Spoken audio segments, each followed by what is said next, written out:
It's time to find out. What's cooking? What's cooking? What's cooking? And joining me in the kitchen is my mother-in-law, Barbara Manson. And today we're going to cook something a little bit special. And they're called peanut butter bars. So can you give me a little bit of an idea of where this recipe came from? It came from Oxnard, California, a newspaper that they have there. I still have the newspapers. I saved them all because they had all the recipes that sounded good at that time, which is a long time ago. And peanut butter bars was one of the favorite things that I ever found in there. Everybody that I've ever made them for that likes peanut butter loves them. So we've got our recipe ingredients right here. We have 2/3 of a cup of softened butter. We've got 1 cup of peanut butter. We have 3 large eggs, 1 teaspoon of vanilla right here. We've got our 1/4 cup of salt. And then we have... not a 1/4 cup of salt. a 1/4 teaspoon of salt. That would be a very salty recipe if we did that. And then we also have 2 cups of brown sugar. And then later on in the recipe, we're going to mix in a cup of flour. Okay, into a large bowl so that all this will end up in, except for the frosting. There's 2 types of frosting at the end of this, but we'll do the main part of it right now. It's peanut butter. You can use chunky if you like it, but you don't have to. I never did because this was what I usually had in the house. Soft butter. So don't melt it all the way. Don't melt it all the way. Just make it, if you take it out an hour early, then you don't have to do much of nothing. It just has to be soft so that it blends in easily. Okay, and stir that together. 3 eggs, large eggs. Large eggs are better than just regular size. It gives it more moisture and holds the stuff together better. It's really easy because it's not messy. It's really, for the most part, you're just adding things to 1 bowl worth of stuff. And this is the brown sugar. There's a cup there. Does it matter whether it's light or dark brown sugar? Not really. You can use whichever one you have in the house, which is kind of handy too. Usually regular brown sugar is what I had around most, but sometimes if I had the other and didn't feel like going to the store, I made it with it. A little darker color is all. A little kind of richer flavor in a way. Now, I'm going to add in the vanilla, whichever kind of vanilla you have. You can use You can use the real stuff or the extract? Or yeah, you can use the extract is good. That's what I always made because that's what was available. Now they have it in kind of a creamy thing in a jar. I use that also. Okay. Okay, and salt. Got the salt there.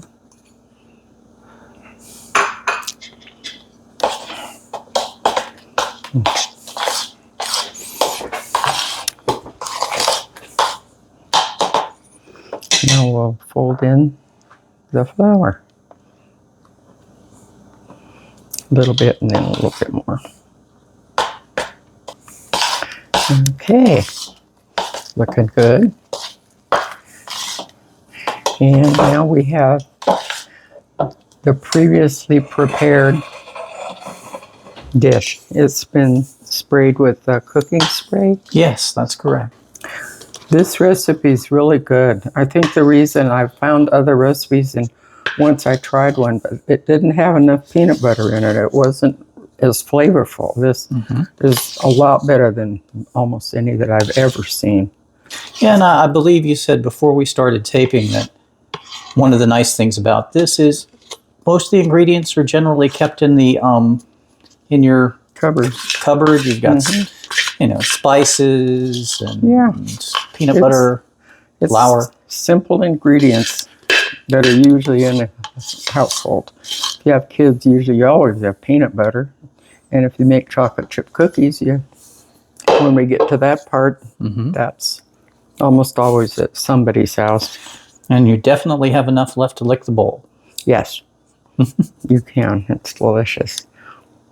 when my kids were young, they used to sit on one side or the other side of the kitchen and didn't have to worry about anything left over.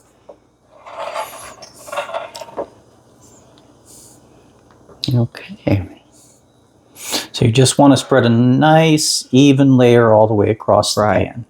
Right, like that. Don't waste not, want not. Okay. And then you're just going to put that right in the oven. Right into the oven.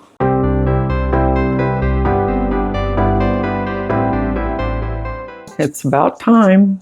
The beeper has gone off. We're going to check and see how our dessert is coming. It's tender and soft. It's not where your finger will stick into it, but it's perfect right now. See? Mm-hmm. A little bit brown around the edges. Perfect.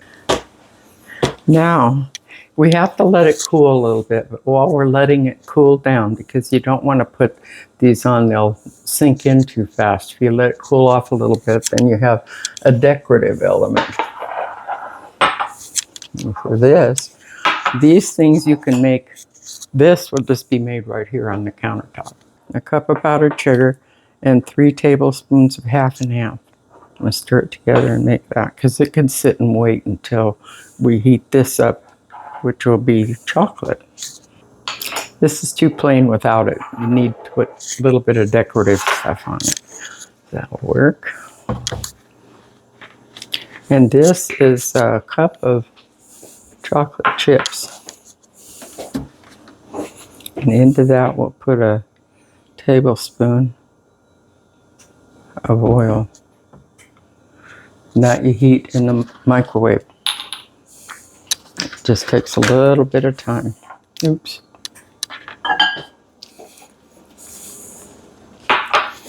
Another spoon.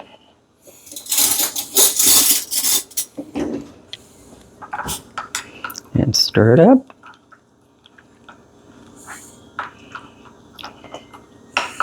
Okay. This part of the beautification is ready. Okay. So here's a pretty runny chocolate part of it, and this will be makes pretty.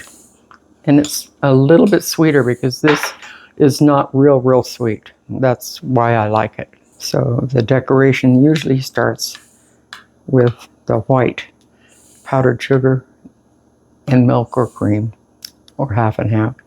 And you just drizzle it in a pretty pattern, whatever you want to do. There's no right, no wrong. Just put it on there. And kind of haphazardly is what I do all the time. And then you're going to kind of fill in with the chocolate part of it. So it'll be white and tan and brown.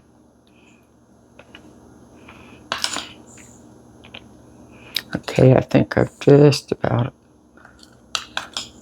got all that I want. Around the edges doesn't hurt. Okay, now the next decorative element is the chocolate. Stir it up a little bit. I actually waited 20 minutes for this to cool. 10 minutes it was still too hot and it would have soaked in too much. And then this is my favorite part. I like chocolate. I just don't want a whole bunch of chocolate, and I like peanut butter and chocolate. They go together excellent. This cuts nicely, and it stores nicely also, if there's ever any left, depending on what you're cooking for.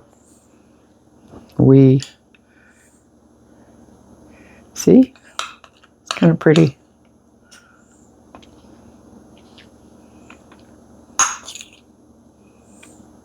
Now then you just basically are going to kind of let that set, and, yes. then it'll be ready to serve. Mm-hmm. Yeah, you can serve it, give it 5-10 minutes at least, so that it can kind of harden up a little bit. And that's it. And it's delicious. And here is a picture. Can't hold it up too much. Thank you so much. Enjoy.